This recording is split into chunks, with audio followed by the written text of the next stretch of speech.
Les dangers des écrans sur notre santé deviennent un problème majeur dans notre société, surtout ces dernières années. Et ce sont les articles publiés à ce sujet qui nous font dire ça. On est passé de 982 articles en 2005, puis en 2012 plus de 103 000 articles à ce sujet, jusqu'à arriver à plus de 1 600 000 en 2018. Le pire, c'est que le nombre ne semble pas s'arrêter.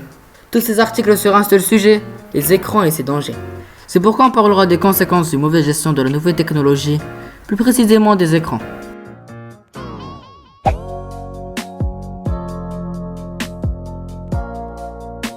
Est-ce que vous savez qu'une utilisation prolongée de l'écran peut amener à des sécheresses oculaires? Oui, car on cligne 5 fois moins les yeux lorsqu'on regarde un écran. La raison, car on est tellement concentré sur l'appareil et tellement d'informations à la fois, du coup, les yeux restent ouverts.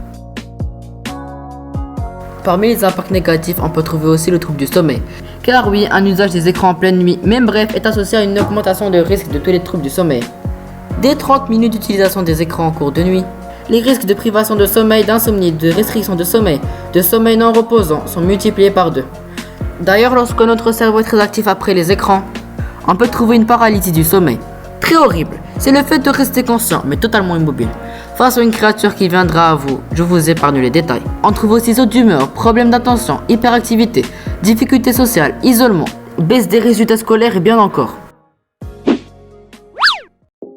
Bien sûr, les écrans ont aussi des impacts positifs, amélioration des compétences d'analyse, de pensée et de créativité et bien encore. Maintenant, comment faire pour éviter tous ces impacts négatifs? Tout est question de gestion de temps. Si nous évitons les écrans pendant la nuit, nous éviterons la majorité de ces impacts. Et pour les autres, seulement une bonne gestion du temps. Par exemple, on joue 2 heures par jour et ce durant le week-end. En semaine, 30 minutes suffisent.